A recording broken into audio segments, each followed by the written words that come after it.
सबसे खतरनाक भ्रम क्या है जानते हो, या कि तुम जी रहे हो? सच ये है, तुम या तो बीते हुए कल में फंसे हो या आने संगीत वाले कल के डर में कैद हो, और जो पल अभी तुम्हारे सामने है उसे तुमने कभी सच में छुआ ही नहीं। तुम्हारा मन हर सुबह उठते ही फुसफुसाता है, अगर उस समय मैंने वह गलती ना की होती, अगर कल कुछ गलत हो गया तो। और इसी खामोश संगीत बातचीत में पूरा दिन शुरू होने से पहले ही थक जाता है।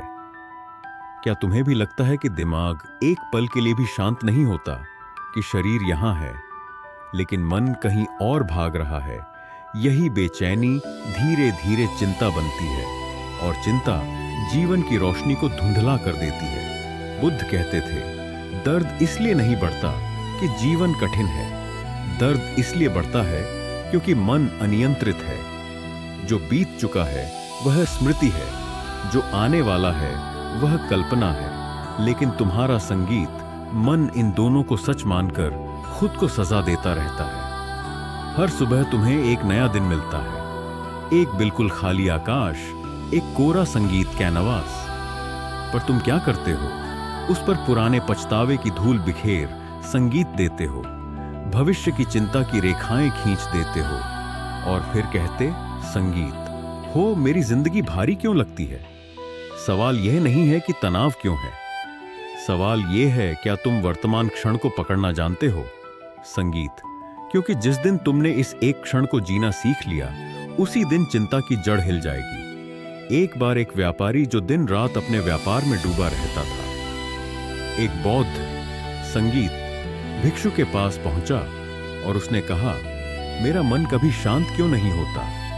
यहीं से शुरू होती है वह कहानी जो शायद तुम्हारा जीवन देखने का तरीका बदल दे। संगीत, व्यापारी अर्जुन ने धीमी आवाज में कहा, गुरुदेव, मेरा नाम अर्जुन है और मेरा जीवन पूरी तरह व्यापार में उलझ गया है। सुबह से रात तक मैं काम में लगा रहता हूं। फिर भी अजीब बात यह है कि जितना अधिक व्यस्त होता जा रहा हूं, उतना ही भीतर से खाली महसूस कर रहा हूं। मुझे लगता था कि खाली समय नहीं मिलेगा तो चिंता, डर और घबराहट दूर रहेंगे, पर हुआ उल्टा। अब तो मन हर समय भारी रहता है। कई महीनों से कोई भी काम ढंग से पूरा नहीं कर पा रहा हूं। हर काम को टाल देता हूं। आलस्य शरीर पर नहीं बल्कि मन पर छा गया है। छोटी छोटी बातों पर चिड़चिड़ापन आ जाता है, और रात को सोते समय ऐसा लगता है जैसे पूरा दिन भागने के बाद भी कहीं संगीत पहुंचा ही नहीं। कृपया मुझे ऐसा उपाय बताइए जिससे मेरा मन दिन भर भटके नहीं, और मैं पहले की तरह अपने काम में स्थिर और प्रसन्न रह सकूं। भक्त सामने बैठे भिक्षु, जिनकी वाणी में महात्मा बुद्ध की करुणा और स्पष्टता झलकती थी, शांत रहे। उन्होंने अर्जुन की आंखों में देखा और कहा, तुम्हारी समस्या काम की अधिकता नहीं है, तुम्हारी समस्या काम के प्रति तुम्हारा दृष्टिकोण है। जब व्यक्ति संगीत वर्तमान कर्म को साधना की तरह नहीं बल्कि बोझ की तरह देखने लगता है, तभी चिंता संगीत जन्म लेती है। फिर वही चिंता डार को बुलाती है, और डार से घबराहट पैदा होती है। तुम काम करते समय काम में नहीं होते, तुम भविष्य में भटक रहे होते हो। तुम सोचते रहते हो कि व्यापार कितना बढ़ेगा, कौन प्रतिस्पर्धी आगे निकल जाएगा, संगीत कहीं घाटा ना हो जाए। और इस निरंतर कल्पना ने तुम्हारे आज को कमजोर कर दिया है। याद रखो, जो अभी तुम्हारे हाथ में है वही वास्तविक शक्ति है। भविष्य की योजनाएं आवश्यक हैं, पर जब वे कर्म का स्थान ले लेती हैं तो मन स्वयं का शत्रु बन जाता है। तुमने काम करना नहीं छोड़ा, तुमने वर्तमान में जीना छोड़ दिया है। जब मन केवल परिणामों की चिंता करता है और कर्म के ठोस कदम नहीं उठाता, तब साधारण कार्य भी पहाड़ जैसा लगने लगता है। अर्जुन ने सिर झुकाकर कहा, गुरुदेव, आप सही कह रहे हैं। मैं हर दिन संगीत यही सोचता रहता हूं कि कहीं मेरा व्यापार घट ना जाए, कहीं कोई दूसरा व्यापारी मेरे क्षेत्र में ना आ जाए, और इन्हीं विचारों में उलझकर आज के काम को टाल देता हूं। भिक्षु ने उत्तर दिया, हम अपने विचारों में समस्याओं को वास्तविकता से कई गुना बड़ा बना लेते हैं, फिर उन्हीं कल्पनाओं से डरकर ठहर जाते हैं। यदि तुम हर सुबह यह संकल्प लो कि आज केवल आज का काम करूंगा, पूरे ध्यान और ईमानदारी से, तो धीरे धीरे चिंता शांत होगी, डर पिघलेगा, संगीत और घबराहट का स्थान स्थिरता ले लेगी। वर्तमान क्षण को अपनाओ, उसे सम्मान दो और हर कार्य को पूर्ण जागरूकता, भावना जागरूकता, संगीत के साथ करो। तब तुम्हें अनुभव होगा कि शांति बाहर नहीं, तुम्हारे ही कर्मों की सजगता में छिपी है। भिक्षु आनंद ने शांत स्वर में कहा, विक्रम, संगीत वास्तविक जीवन की कठिनाइयां उतनी विशाल नहीं होती जितनी तुम्हारा मन उन्हें बना देता है। तुम्हें केवल आज के कार्य पर ध्यान रखना है, शेष परिस्थितियां धीरे धीरे स्वयं संतुलित हो जाती हैं। विक्रम ने असहाय होकर उत्तर दिया, गुरुदेव, समस्या यही है कि मैं आज पर टिक ही नहीं पाता। बार बार प्रयास करता हूं, पर मन अतीत की भूलों में उलझ जाता है, फिर भविष्य की संगीत कल्पनाओं में भटकने लगता है और कुछ ही क्षणों में भीतर अशांति भर जाती है। मैं लंबी साधना या कठिन ध्यान नहीं कर सकता। कृपया मुझे कोई सरल मार्ग बताइए जिसे मैं अपने दैनिक जीवन के साथ अपना सकूं। भिक्षु आनंद मुस्कुराए। उनकी वाणी में महात्मा बुद्ध की करुणा, संगीत की झलक थी और बोले, ठीक है विक्रम, आज मैं तुम्हें 10 छोटे अभ्यास बताऊंगा। यह साधारण लगेंगे, पर यदि तुम इन्हें संगीत, निरंतरता और ईमानदारी से अपनाओगे तो कुछ ही दिनों में तुम्हारे भीतर परिवर्तन आरंभ हो जाएगा। मन धीरे धीरे स्थिर होगा और वर्तमान स्पष्ट दिखाई देने लगेगा। विक्रम ने विनम्रता से कहा, मैं तैयार हूं गुरुदेव, कृपया मार्गदर्शन दीजिए। भिक्षु ने कहना शुरू किया, पहला अभ्यास है सजग होकर भोजन करना। जब तुम्हारे सामने थाली आए तो उसे केवल पेट भरने का साधन मत समझो। कुछ क्षण रुककर उसकी सुगंध को महसूस करो, रंगों को देखो। मन ही मन उस अन्न के प्रति कृतज्ञता प्रकट करो जिसने अनेक हाथों की मेहनत से तुम्हारी थाली तक पहुंचने का सफर तय किया है। संगीत। अधिकतर लोग खाते समय बातों, चिंताओं या किसी और विचार में खोए रहते हैं, इसलिए भोजन के साथ भी उनका मन भटका रहता है और अशांति बनी रहती है। पर जब तुम हर कौर को धीरे धीरे चबाकर उसके स्वाद को अनुभव करोगे, तब तुम्हारा ध्यान स्वाभाविक रूप से वर्तमान में लौट आएगा। यही संगीत, छोटी सजगता मन को अनुशासित करना शुरू करती है और यही साधारण अभ्यास धीरे धीरे संगीत, गहरी स्थिरता का आधार बनता है। भिक्षु समाहित ने शांत स्वर में कहा, निर्मल, जब तुम्हारे सामने भोजन आए तो उसे केवल जल्दी जल्दी समाप्त करने का कार्य मत समझो। कुछ क्षण ठहरो, उसकी आकृति को देखो, रंगों को पहचानो, उसकी सुगंध, संगीत को महसूस करो और मन ही मन उन सभी लोगों के प्रति कृतज्ञता व्यक्त करो जिनके श्रम से यह अन्न तुम्हारी थाली तक पहुंचा है। हर कौर को ऐसे ग्रहण करो जैसे वह पहला भी है और अंतिम भी। केवल संगीत आरंभिक स्वाद नहीं, बल्कि हर निवाले की पूर्ण अनुभूति करो, क्योंकि जब तुम प्रेम और सजगता के साथ खाते हो तो भोजन समाप्त होने तक मन की दौड़ धीमी पड़ संगीत जाती है और भीतर एक शांत संतोष जन्म लेता है। यही कारण है कि प्राचीन परंपराओं में मौन रहकर भोजन करने को महत्व दिया गया, क्योंकि मौन में लिया गया अन्न केवल शरीर ही नहीं, मन को भी पोषण देता है और यह अभ्यास केवल भोजन तक सीमित नहीं है। यदि तुम चलने, स्नान करने, घर की सफाई करने, संगीत या किसी साधारण कार्य को भी पूर्ण ध्यान से करने लगो, तो दिन भर एक हल्की प्रसन्नता तुम्हारे भीतर बनी संगीत रहेगी, क्योंकि मन वर्तमान से जुड़ा रहेगा। इसके बाद भिक्षु समाहित ने कहा, दूसरा अभ्यास है श्वास की जागरूकता, और उनकी वाणी में महात्मा बुद्ध की शिक्षा की स्पष्टता झलक रही थी। सांस स्वयं संगीत चलती है वह तुम्हें हर क्षण जीवन से जोड़ती है, पर तुम उसे महसूस ही नहीं करते। जब तुम कुछ पलों के लिए अपनी आती जाती श्वास को देखना शुरू करते हो तो ध्यान अस्वाभाविक रूप से विचारों की भीड़ से हटकर शरीर की लय में उतर आता है और उसी क्षण मन की उलझनें ढीली पड़ने लगती हैं। जब भी तुम्हें संगीत, तनाव, भय या बेचैनी महसूस हो, तुरंत अपनी श्वास पर लौट आओ। बस उसे बदलो मत, केवल देखो। कुछ ही क्षणों में तुम्हें अनुभव होगा कि भीतर संगीत की गति शांत हो रही है। महात्मा बुद्ध ने भी इसी सरल जागरूकता को गहन साधना का आधार बताया था, क्योंकि श्वास वर्तमान का द्वार है। यदि तुम नियमित रूप से इस अभ्यास को अपनाओगे तो कठिन परिस्थितियों में भी स्थिर रह सकोगे।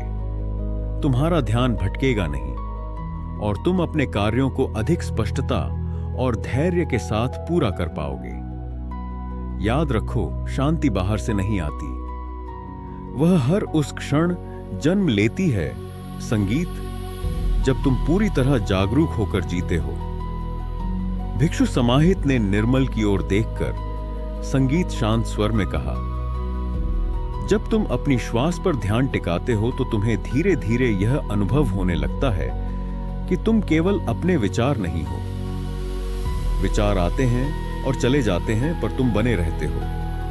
यही जागरूकता तुम्हें भीतर की उस संगीत जगह से मिलाती है जहां स्थिरता है। और यही बात महात्मा बुद्ध ने समझाई थी कि मन की तरंगों से संगीत ऊपर उठकर स्वयं को देखो, तब जीवन का दृष्टिकोण बदल जाता है। हमारे पूर्वजों संगीत ने श्वास की शक्ति को समझा, क्योंकि श्वास ही वह सेतु है जो शरीर और चेतना को जोड़ती है, संगीत। और जब तुम नियमित रूप से उसे सजग होकर महसूस करते हो तो धीरे धीरे तुम्हारी प्रतिक्रिया बदलती संगीत है। परिस्थितियां वही रहती हैं, पर तुम्हारा उत्तर अलग हो जाता है।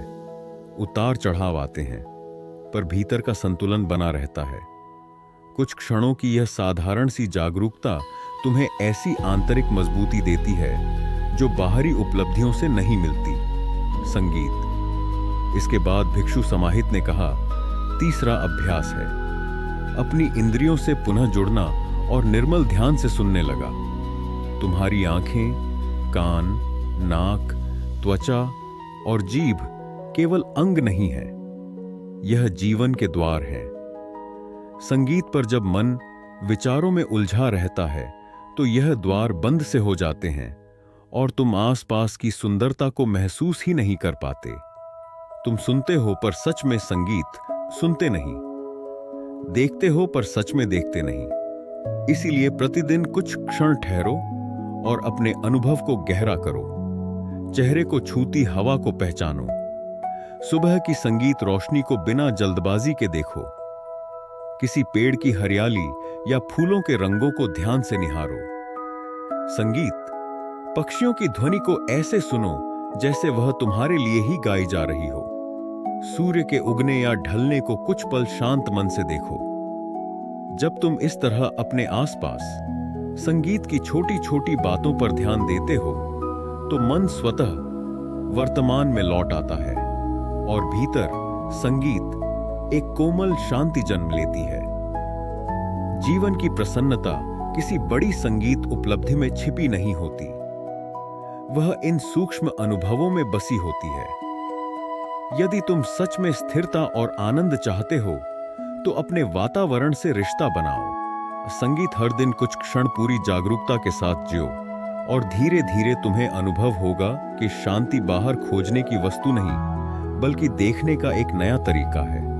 भिक्षु समाहित ने निर्मल की ओर गंभीर दृष्टि से देखते हुए कहा, चौथा अभ्यास है अपनी भावनाओं के प्रति जागरूक होना, उन्हें दबाना नहीं और उनमें बह जाना भी नहीं। जब मन में क्रोध उठे, निराशा आए या बेचैनी जन्म ले तो तुरंत प्रतिक्रिया मत दो। कुछ क्षण रुककर अपने भीतर झांको और देखो कि उस समय कौन से विचार आकार ले रहे हैं। शरीर में कैसी संवेदनाएं हो रही हैं, सांसों की गति कैसी है। बस उन्हें देखो, बिना निर्णय के, बिना उन्हें सही, संगीत या गलत ठहराए। धीरे धीरे तुम्हें अनुभव होगा कि तुम भावनाएं नहीं हो, तुम वह साक्षी हो जो उन्हें आते जाते देख सकता है। महात्मा बुद्ध ने भी यही सिखाया कि जागरूकता के प्रकाश में नकारात्मक भावनाएं अपनी पकड़ खो संगीत देती हैं, क्योंकि वे अज्ञान के अंधकार में ही मजबूत दिखती हैं। यदि तुम हर बार प्रतिक्रिया देने से पहले ठहरने का अभ्यास करोगे तो तुम्हारे भीतर संतुलन विकसित होगा और तुम परिस्थितियों के दास नहीं बल्कि अपने मन के स्वामी बनोगे। संगीत। इसके बाद भिक्षु समाहित ने कहा, 5वां अभ्यास है, अपने हर विचार को अंतिम सत्य मत मानो और निर्मल संगीत ध्यान से सुनता रहा। मन एक निरंतर कहानी रचने वाली शक्ति है। वह अनुमान लगाता है, धारणाएं बनाता है और कई बार बिना प्रमाण के निष्कर्ष दे देता है। जब तुम किसी नए व्यक्ति से मिलते हो या किसी परिस्थिति का सामना करते हो तो मन तुरंत उसे अच्छा या बुरा ठहराने लगता है और फिर तुम उसी निर्णय को वास्तविकता समझ बैठते हो। पर बाकी कखी तक चीज के पर सच यह है कि अधिकांश धारणाएं अधूरी जानकारी पर आधारित होती हैं। इसीलिए स्वयं को यह याद दिलाओ कि विचार केवल संभावनाएं हैं, सत्य नहीं। पूरी जागरूकता के साथ परिस्थिति को वैसे ही देखने का प्रयास करो जैसी वह वास्तव में है, बिना अपनी संगीत पूर्व धारणाओं का रंग चढ़ाए। जब तुम यह अभ्यास करते हो तो मन हल्का होने लगता है, संबंध स्पष्ट होने लगते हैं और जीवन की उलझनें संगीत सरल दिखने लगती हैं। यही आंतरिक स्वतंत्रता है, यही वह दृष्टि है जिसकी ओर महात्मा संगीत बुद्ध ने संकेत किया था। और फिर भिक्षु समाहित ने संगीत निर्मल से कोमल स्वर में कहा, ज्ञान केवल सुनने से नहीं उतरता, उसे जीने का साहस चाहिए। ज्यादातर संगीत लोग बुद्ध का ज्ञान चुपचाप सुनते हैं, लेकिन जो सच में सीखना चाहता है वह अपनी बात जरूर कहता है। यदि तुम्हारे संगीत भीतर भी समझने की सच्ची इच्छा है तो अपने संकल्प को शब्द दो। कमेंट में लिखो नमो बुद्धाय। अब आगे बढ़ते हैं और अगले अभ्यास की ओर चलते हैं। भिक्षु समाहित ने निर्मल से शांत और स्थिर स्वर में कहा, जब तुम किसी भी घटना, व्यक्ति या परिस्थिति, संगीत को बिना पूर्व धारणा और बिना मानसिक टिप्पणी के देखते हो तब तुम्हारा मन हल्का हो जाता है। संगीत, क्योंकि तब तुम प्रतिक्रिया नहीं बल्कि साक्षी बनते हो। वर्तमान में संगीत टिके रहकर जो सुनता और देखता है वह भीतर से स्थिर रहता है। और यही दृष्टि महात्मा बुद्ध ने संगीत जागृति का आधार बताई थी। उन्होंने आगे कहा, 6वां अभ्यास है, प्रतिदिन संगीत थोड़े समय के लिए ध्यान करना। इसके लिए घंटों बैठने की आवश्यकता नहीं। संगीत, यदि तुम ईमानदारी से केवल 10 मिनट भी शांत बैठकर अपनी श्वास, अपने शरीर और अपने विचारों को देखो तो धीरे धीरे तुम्हारे भीतर नई ऊर्जा का संचार होगा। नियमित ध्यान मन को थकान से मुक्त करता है, उत्साह लौटाता है और दिन भर संगीत एक सूक्ष्म शांति का अनुभव कराता है। यह अभ्यास तुम्हें स्वाभाविक रूप से वर्तमान क्षण में टिकना सिखाता है, जिससे काम करते समय मन भटकता नहीं बल्कि संगीत एकाग्र रहता है। फिर भिक्षु समाहित ने कहा, 7वां अभ्यास है कृतज्ञता।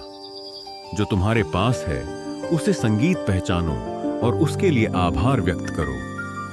आभार केवल शब्द नहीं, एक दृष्टिकोण है। जब मन धन्यवाद से भरा होता है तो वह कमी नहीं देखता, वह उपलब्ध अवसर देखता है। यदि तुम्हारे पास संगीत आज एक व्यवसाय है, एक घर है, परिवार है या सीखने का अवसर है, तो यह सोचो कि कितने लोग ऐसी ही परिस्थिति की कामना संगीत करते होंगे। जब तुम सच में अपने जीवन की छोटी छोटी उपलब्धियों को स्वीकार करते हो तो भीतर संतोष जन्म लेता है और संतोष संगीत से ही स्थायी प्रसन्नता आती है। महात्मा बुद्ध ने सिखाया कि संतुलित मन ही सच्चा धन है और कृतज्ञता उस धन का द्वार खोलती है।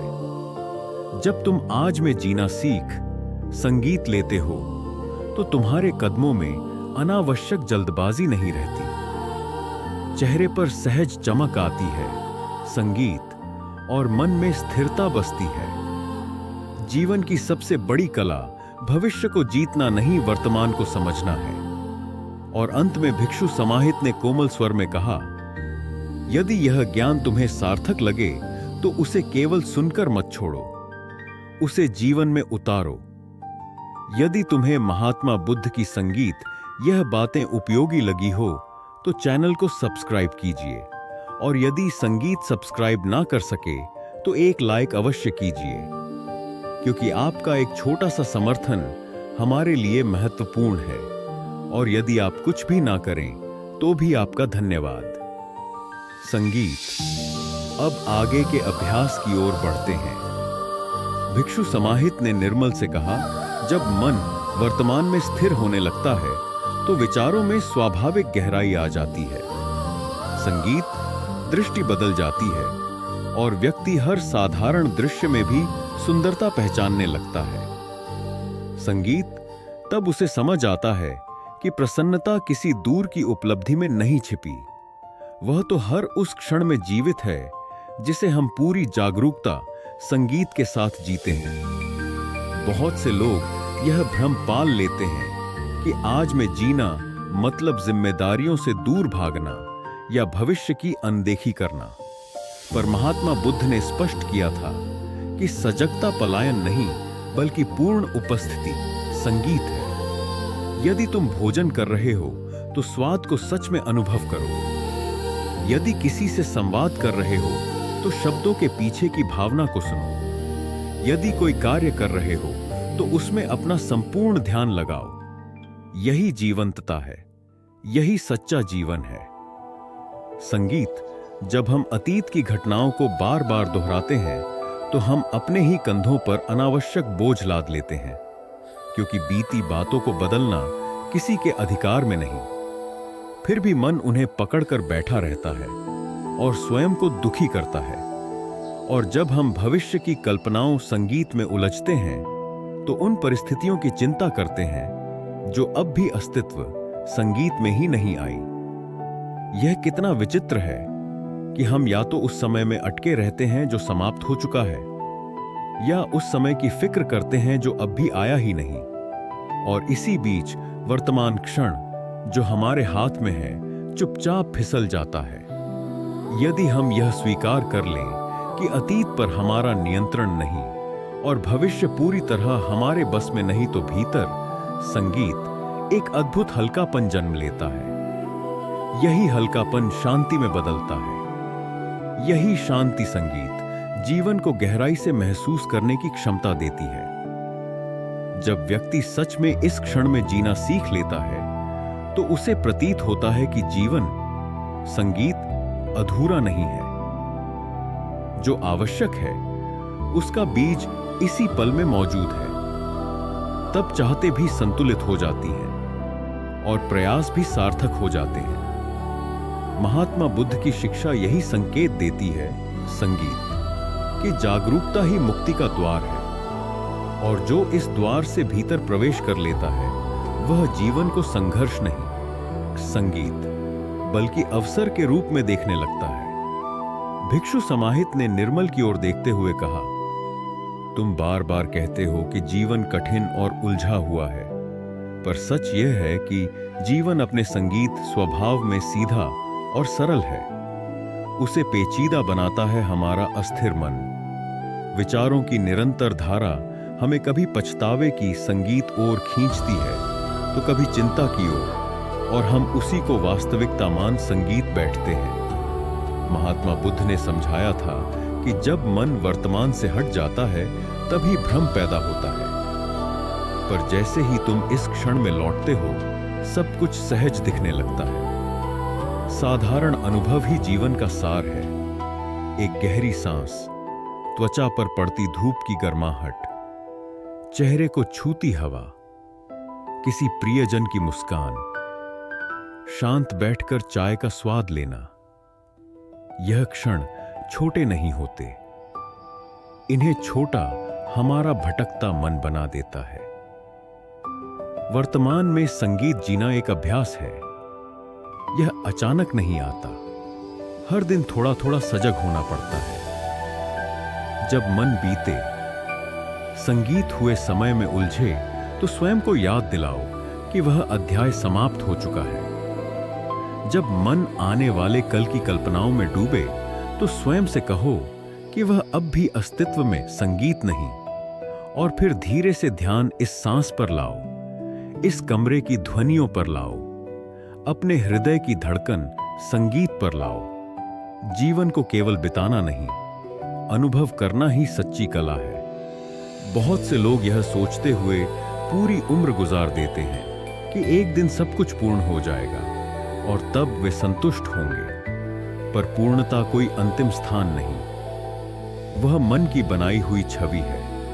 प्रसन्नता संगीत वस्तुओं या उपलब्धियों से तय नहीं होती, वह इस बात से जन्म लेती है संगीत कि हम अपने वर्तमान को किस दृष्टि से देखते हैं। जब तुम सच में आज को स्वीकार करते हो, संगीत तो तुम्हें दिखाई देता है कि एक बच्चे की हंसी, पेड़ों के बीच छनती रोशनी, किसी का सच्चा साथ और अपने भीतर की स्थिर शांति किसी भी खजाने से कम नहीं। पर यदि मन अतीत और भविष्य के जाल में फंसा रहे, तो यह अनमोल क्षण अनदेखे रह जाते हैं। इसीलिए जागरूक बनो। हर संगीत दिन कुछ पल अपने साथ बैठो और जीवन को उसके वास्तविक रूप में पहचानो। ज्यादातर लोग बुद्ध का ज्ञान, संगीत चुपचाप सुनते हैं, लेकिन जो सच में सीखना चाहता है वह अपनी बात जरूर रखता है। संगीत, यदि आप भी उनमें से हैं तो कमेंट में लिखिए नमो बुद्धाय। अब आगे बढ़ते हैं और इस यात्रा को और गहराई से समझते हैं। भिक्षु समाहित ने निर्मल से गहरी शांति के साथ कहा, जो लोग वर्तमान क्षण में जीना सीख लेते हैं, संगीत उनके भीतर एक अलग ही संतोष जन्म लेता है, क्योंकि वे जीवन से लगातार शिकायत करने के बजाय उसे स्वीकार करना सीख जाते हैं। वे हर परिस्थिति को वैसा ही देखते हैं जैसी वह है, बिना अनावश्यक विरोध के, और इसी स्वीकृति से उनके भीतर कृतज्ञता का भाव प्रबल होता है। जब मन कृतज्ञ संगीत होता है, तो पछतावा धीरे धीरे समाप्त होने लगता है और साधारण क्षण भी अर्थपूर्ण बन जाते हैं। महात्मा बुद्ध ने यही संकेत दिया था कि सच्ची शांति बाहर की उपलब्धियों से नहीं, बल्कि भीतर की सजगता से आती है। यदि तुम अपने संगीत विचारों को वर्तमान में स्थिर करना चाहते हो, तो प्रतिदिन कुछ सरल अभ्यास अपनाओ, जैसे शांत बैठकर ध्यान करना, संगीत, कुछ मिनट गहरी और सचेत श्वास लेना, प्रकृति के बीच समय बिताना और जीवन को अनावश्यक जटिलताओं से मुक्त रखना। धीरे धीरे मन की पुरानी आदतें ढीली संगीत पड़ती हैं और तुम अनुभव करते हो कि चिंता का भार कम हो रहा है, मुस्कान सहज हो रही है और जीवन का स्वाद गहरा हो रहा है। जो बीत चुका है वह लौट कर नहीं आएगा और जो आने वाला है वह अपने समय पर ही प्रकट होगा। इसलिए हमारे पास वास्तव में केवल यह एक क्षण है। यदि तुम इस अब को पहचान लो, तो तुम्हें और किसी सहारे की आवश्यकता नहीं रहेगी। संगीत, यही क्षण सबसे मूल्यवान है, यही जीवन का वास्तविक रूप है। जितनी जल्दी हम इस सत्य को स्वीकार कर लेते हैं, उतनी ही संगीत जल्दी हमारे भीतर का बोझ हल्का हो जाता है। फिर न अतीत का भय सताता है, न भविष्य की चिंता। तब जीवन एक संगीत संघर्ष नहीं, बल्कि एक प्रवाह बन जाता है जिसे हम महसूस करते हैं। अपने आप से यह संकल्प संगीत लो कि आज मैं सचेत होकर जीऊंगा। और जब तुम इसे व्यवहार में उतारते हो, तो परिवर्तन भीतर से शुरू होता है। क्रोध कम होने लगता है, प्रतिक्रिया के स्थान पर समझ विकसित होती है और हर सुबह एक अवसर की तरह महसूस होती है। जीवन कोई प्रतियोगिता नहीं है जिसे जीतना अनिवार्य हो। यह अनुभवों की यात्रा है जिसे समझना और जीना है। जब तुम हर दिन को विशेष मानकर जीते हो संगीत, तो प्रत्येक दिन तुम्हें कुछ नया सिखाता है और तब तुम्हें अनुभव होता है कि जीवन वास्तव में सुंदर है। बस उसे देखने की दृष्टि जागृत करनी होती है। हम अक्सर जीवन की सुंदरता को महसूस करने में देर कर देते हैं। इसलिए किसी आने वाले कल का इंतजार मत करो और बीते हुए पलों की जंजीरों में खुद को मत बांधो। आज को पूरी सजगता के साथ जीना ही सच्चा सुख है, सुख है। यही वास्तविक स्वतंत्रता है और यही सार्थक संगीत जीवन है। आत्मा।